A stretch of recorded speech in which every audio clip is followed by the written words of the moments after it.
Hello, everyone, and welcome to Just Pet Podcast. Thank you so much for joining us. Me and Dr. Dunnings, we're back. We're back again. We're back on this journey of telling you guys about your pets and educating you how to take care of your pets. I am Aurelia Driver. I'm a brand new pet owner. I'm learning this from head to toe from the expert, which is Dr. Andrea Dunnings out of East Atlantic Animal Clinic. And she keeps me on my toes with all the information I need to know with the health and well-being of my two brand new pets, Music and Score, which is a Yorkie and a miniature poodle. And they keep me on my toes. And I come on, I ask the questions that maybe you would ask as a brand new pet owner. And I'm telling you, I learned so much from this show and I look forward to it. So thank you again. Please join us on Facebook, Just Pets.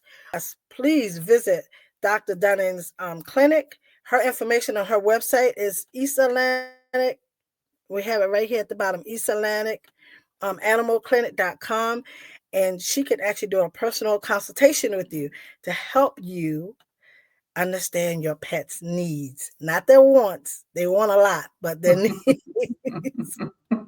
But I want to thank you guys so much. The last story we did was National Pet Dental Month. Oh my goodness. That just opened up the door to a whole lot of questions, and I learned so much, and so did a lot of you. And a lot of you asked me questions that was curious, but I was asking because I was just not only I was curious, but I was like, there's no way. So we decided to do a part two because there was still some things out there that I wanted to get an understanding. And we've been so blessed that we even have someone that's going to be a guest today. Her name is Karen. Karen is going to come on and she's going to tell us firsthand of her experience dealing with her pet's dental health. So, with saying all of this, I'm going to let Dr. Dunnings introduce herself, and then we're going to get into the subject matter, which is pet dental health, which is huge. Who knew this? Dr. Dunnings. Hello, everyone. Thank you so much for joining us again. As Maria stated, our last episode, we started the dive into pet dental health, and we decided to do a part two because there is a lot to talk about. And a lot of people don't realize how important taking care of your pet's teeth is and needs to be a part of a daily regimen if possible. With that being said, a lot of people think that feeding your pet a good diet and exercising them or walking with them on a daily basis is enough. But if you think about it, there are a lot of similarities between pets and people, and oral hygiene is one of those similarities. And a lot of people really have a momentary freak out when we tell them, you really need to be trying to brush your pet's teeth on a daily basis. But from a realistic standpoint, we know that a lot of people just are not able to do things like that. So in the last show, we did talk about some other, home health, home approaches to dental health that you could incorporate, everything from water additives to food additives to dental wipes to the actual toothbrushing, special dental diets. All of those things can help. And then, of course, there are pets that need to have their teeth professionally cleaned on a regular basis. We usually recommend it for an adult pet over the age of 1.5 to 2 years every 18 months, depending on the breed. Because the smaller dogs, if you think about it, like the Yorkies um, and some of the terriers, like your little um, I'm sorry, I'm drawing a blank all of a sudden. But your Pomeranians, your Yorkies, your Yorkie poos, a lot of times they'll have dental problems because they've got a lot of teeth packed in that tiny little mouth. And so food tends to get trapped between the teeth. Sometimes the teeth don't erupt all the way like they should. And there could be a lot of issues. Not every dog has dental issues, but it can be more common in the smaller breed pets. And so sometimes for those small breed pets, we do recommend, a dental cleaning every year, sometimes every 6 months, depending on whether or not they already have periodontal disease. And just like your dentist tells you, if you've got bleeding gums or toothaches or things like that, then it means you need to see your dentist. Well, the same thing can happen in pets. Sometimes their appetite will fall off, or, they'll chew only on one side of their mouth and they're cocking their head to one side because the other side of their mouth hurts so bad that they don't want to chew food on that side. Sometimes there's excessive drooling. Sometimes you'll see little droplets of blood in the water. All of these things could potentially mean that your pet is having a dental issue. And hopefully, if you start to have the pet's teeth cleaned on a more regular basis professionally, then you can circumvent some of these things before they happen and actually, make your pet feel absolutely 100%, and keep them healthy for a longer time period. So, with that being said, Maria mentioned that we have a guest who also has experience with her own pets and their dental care. And I believe she was going to share her stories with us. Is that correct, Maria? Yes, Karen. I'm going to bring Karen on right now so she can talk about how she went through a whole dental nightmare. Let me bring her to the stage. Hey, Karen. Hi. Hello, Hi. Karen. Hi. Sorry for the background.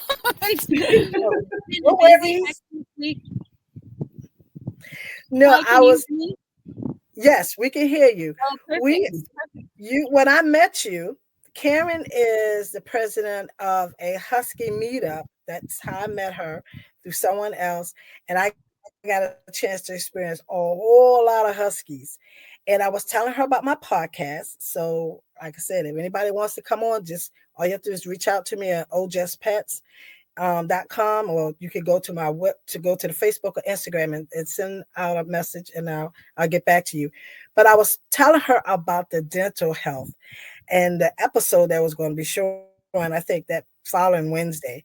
And she says, "Oh, I can speak on that." And when she started telling me, I said, this is perfect. So, Karen, can you share with us how did that become a thing in your life? And oh my goodness, when you was telling me about it, it was so much. So can you explain to the viewers about how important that you found out it was for the dental health of your pet, the husky? So I've always known dental health is important, but until you actually experience something traumatic, I think the light bulb doesn't go on. And that's for everyone, no matter who you are.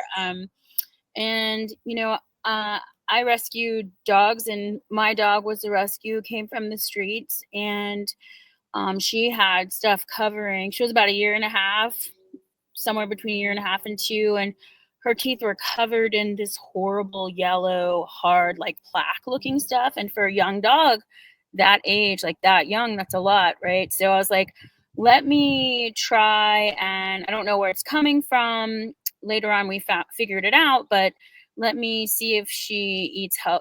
Just like Dr. Dunning said, GI food does have a role in it. It's not the only thing, though. And so let me try and get her GI straightened out, because she ended up being a C. diff dog, or a Clostridium dog, and I'm sure that played a role. But some neglect, and let me see if I get her things to chew on, not rawhide, but other things to chew on.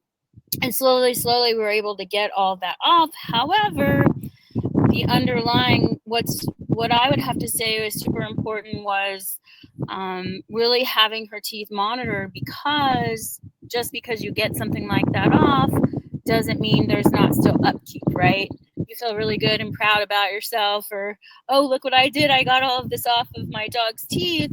So it's not bad, but the truth is that then you can have complications from that too. And it turned out, unfortunately, she was playing tug of war at the park with another dog with a stick, and it sliced her colossal, which is that big tooth in the back that they use to chew, a masticating tooth. And Dr. Dunnings, please correct me if I'm wrong with my veterinary medical terminology, but and it sliced right off, and we ended up with an emergency. And unfortunately, that emergency that we took care of with surgery turned out to be even more of a nightmare or a trauma, because it ended up where they didn't turn the oxygen down on her lungs, and it put tension on her lungs, and she ended up with bullae and blebs, which are like air pockets on the lungs. So there's always going to be a part of me that's like, if I had kept up with her dental throughout that whole time, maybe she wouldn't have had weakened teeth. I don't know how you would slice off a colossal tooth like that.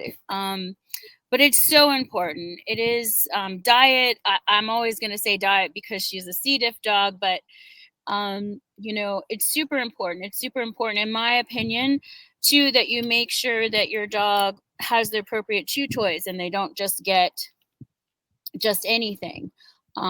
Because, there was a chance that she could have had a hard bone instead, or something else that could have done the same damage. That's just my personal experience. But yeah, so now I have to, as much as difficult as it is, I have to kind of force her, whether it be a washcloth, even just a warm washcloth is better than nothing at all. Or I actually have the toothpaste for dogs that I got. So sometimes I try to incorporate that on the washcloth. And, like Dr. Dunning said, of course, not everybody is going to be able to do it every day, and that's okay. As long as you can try and do it maybe once a week, like baby steps to start. Even if it's once every other week, that's better than zero. And then just following up with your vet and making sure they get checked out, because down the road, it's just going to get worse and worse and worse because of age and everything else, right? So, so that's been my experience. Now I'm super vigilant on my other dog who has healthy teeth and came with healthy teeth. And, now I'm just sort of in a spot where I have to monitor her. And I think this is great that you guys are talking about this, by the way. I think it's important. I don't think people really realize how important it is, because a lot of people will view animals, even if they're loving, great parents, they view animals as just that, animals, even though they're their pets. And they may not realize, they think, oh, well, the dog was in the wild, it would be fine. But the dog isn't in the wild, and they have adapted to what we have created for them at home with human beings. Mm-hmm. So they need to be attended to, right? Just like with many other things. So that's kind of my story to make it short and sweet. Yes, that was great. That was a great story. But yes, I was thinking about my back teeth. I'm like, oh my Lord, I got so much. Oh my goodness, the back teeth, it was sliced. Oh wow. And to Karen's point, on our last episode, people may or may not remember, but there was a flyer that we showed briefly that said, chew this, not that. Yes. And that was actually referencing, trying not to give dogs super hard materials to chew on, because they can fracture those teeth. And, it is true that it's hard to fracture the fourth premolar. It is one of those big teeth in the body. But as Karen indicated, her pet already did come with some obvious dental, issues and whatnot. And with her having, secondary infection on top of that in the GI tract, who knows what might have contributed to some of that. But dental hygiene is very important. And again, we're lucky sometimes. I think if we remember to brush and floss, we're supposed to do it after every meal, right? That's what the dentist tells us. But most people strive to do it twice a day. And if you're able to just find any kind of routine, that will work for you to take care of your pet's teeth. And like I said, it might not be the brushing, it might be a dental chew, or it might be, the food additive or the water additive or something, but find something that is a good starting place for you and be consistent with it. Because to Karen's point, it's better to do something, even if it's every other week or a couple of times a month than to do nothing at all. Because we see quite a few pets, especially as they get older, 10, 11 years of age, especially the smaller dogs, and their mouth is horrible because they've got so much periodontal disease from the plaque accumulation and the tartar buildup, and now the teeth are getting loose and they're painful. And it doesn't have to be that way if you can take small steps, while they're young or when you first get them, to try to intervene as much as you can. So all very good information. And hopefully people. Thank you, Karen. You're welcome. And Dr. Dunnings, I know you, by the way. I just want to put that out there. I thought your face looked familiar. And I was going to ask you if we had met before. Yeah, I just realized it all just kind of hit me from East Atlanta. I had brought my cat there for several years. Okay. Yeah. I when you first popped on the screen, I was like, man, her face looks so familiar. And I almost asked you before we went live if we had met before. That's so funny. It's a small world. Full circle is this. Yeah. Wow. Yeah. Well, remind me of your cat's name. So much. Well, it's Blaze and Samaria, but they don't come there because we were further north later on. But it was Asher, my Asher Elgin cat, who came there. Mm-hmm. Yes. Okay. See, I might not remember everyone's last name, but I remember the faces. And especially if I see you with your pet, I'm like, oh, I definitely know you. Yes. It's a small world. I'm glad. Yeah, it is a small world. It is. It really is. So good to see you again, Karen. And good luck with Blaze and Samaria. I hope everything goes well with them. Thank you. And thank you, Maria, for having me. Oh, you're such a welcome. Welcome. Thank you, ladies. Thank you. Thank you. Enjoy your day with your husky. I will. Thank you. Bye. Bye. So, wow. Dr. Dunnings, that was wasn't that great? It was such a great story. Mm-hmm. She really, really did. And that's, a real live testimony from, a pet parent. And obviously she's had pets for quite a while, previously having a cat and now having 2 dogs. But, people, I think once you do have a pet and you start learning lessons about pet care, it's easy to learn from the mistakes, I believe, or from the not knowing, as you venture further and get another pet down the road or add another pet to your family. So again, that's what this podcast is all about, is providing people with little tidbits of information to help them, make better decisions about taking care of their pet. Mm-hmm.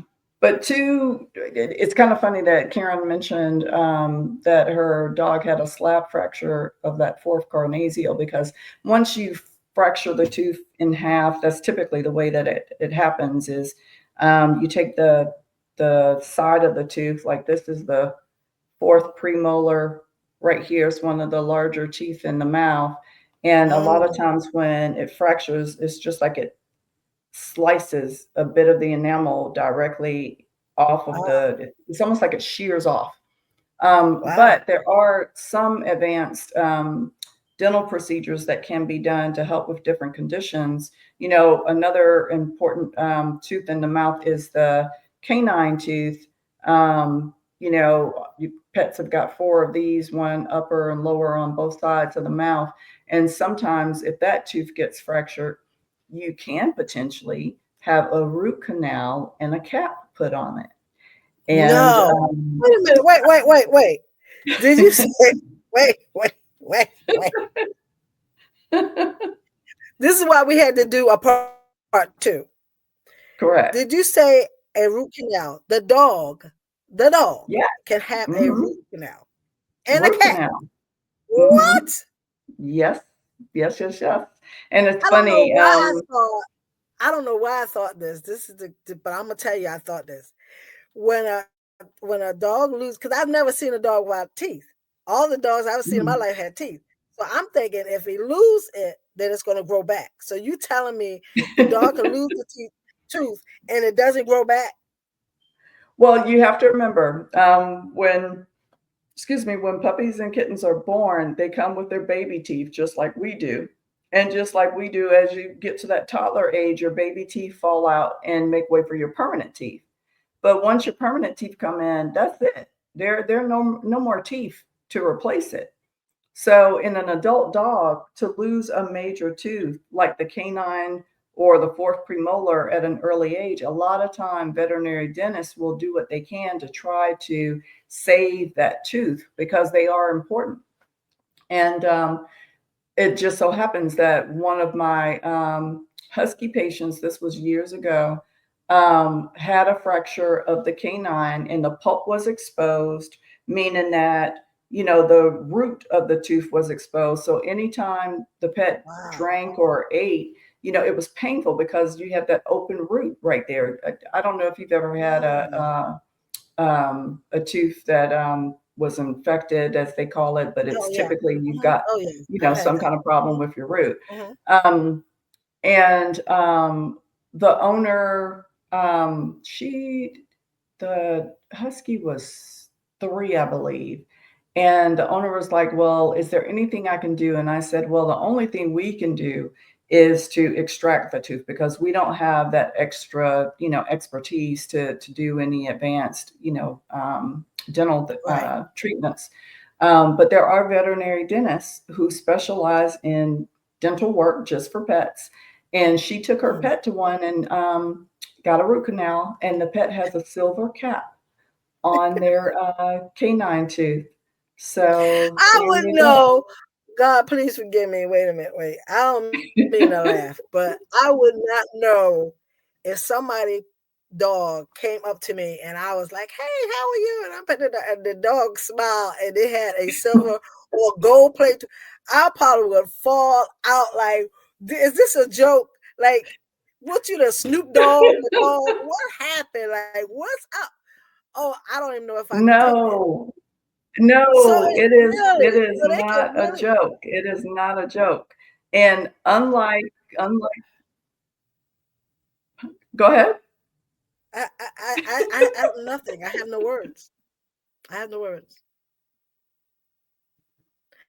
So, and Dr. Donners, you telling me that there's dentists that actually specialize. So, okay, they're doing caps and root canal.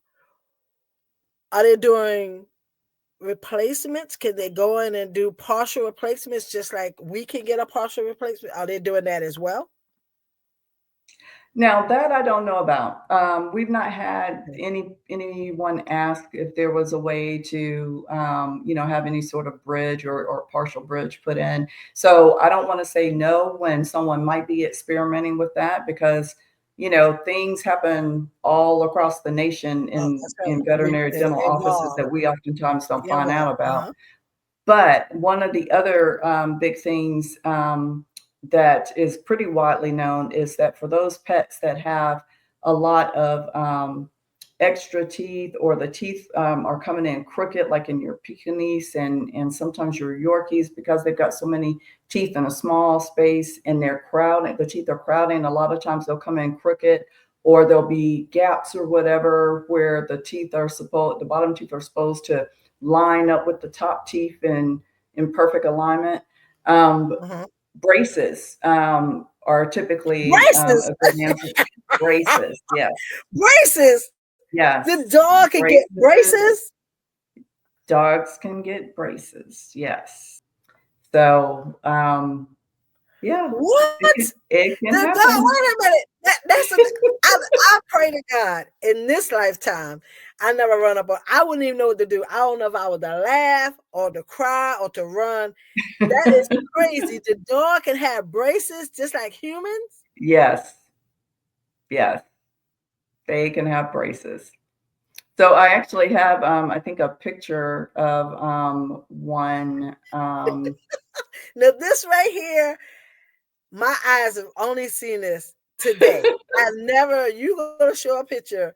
I'm telling you, I've never seen it. And I'm pretty sure it's millions of us that have never seen this.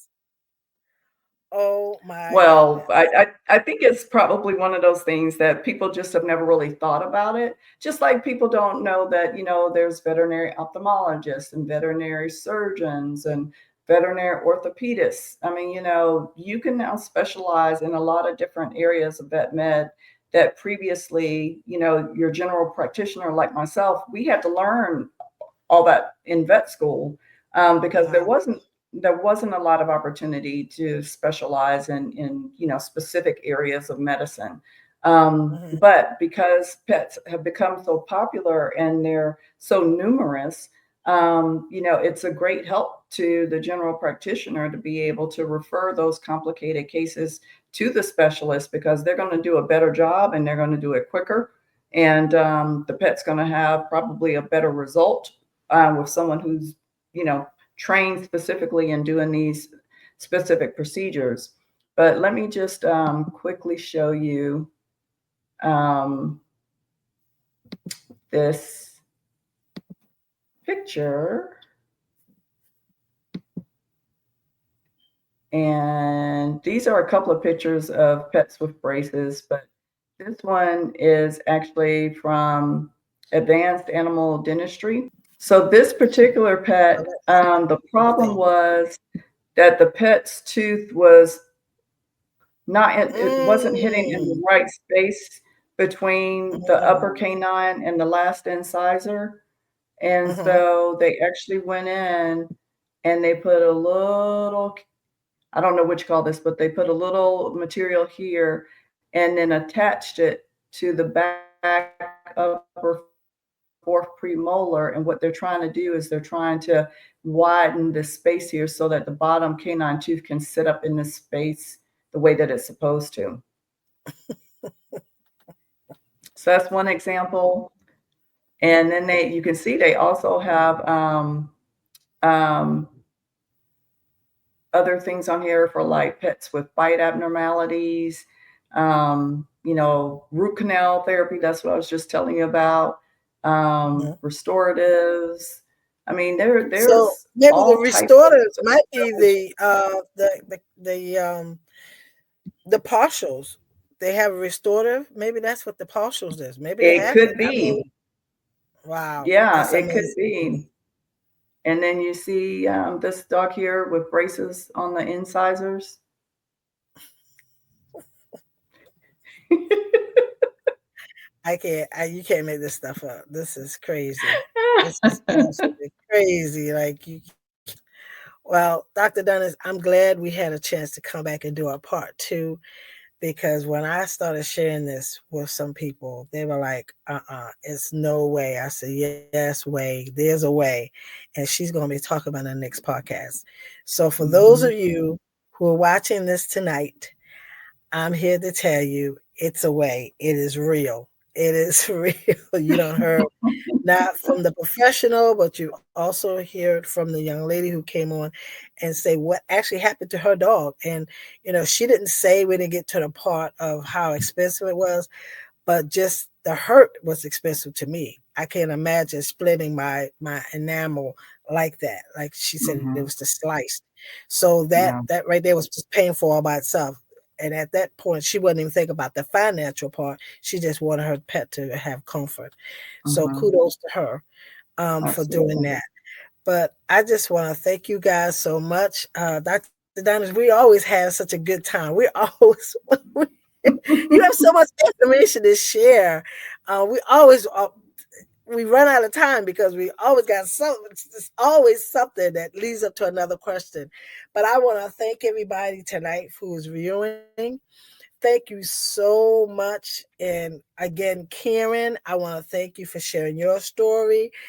And Dr. Dunnage, I guess this is our cue to go on and carry on for our next podcast in the next month. Yes, indeed. Yes, indeed. So thank you, everyone, for watching. And we'll see you guys next go round. Yes. Thank you so much. And everybody have a wonderful evening. Until then, OJS Pets. Go to ojspets.com, or you could go to East Atlanta animalclinic.com if you have any questions, or if you need for your pet to be seen, please go check out Dr. Dunnage's clinic. She does a great job. All right. Good night, everyone. Bye, everyone.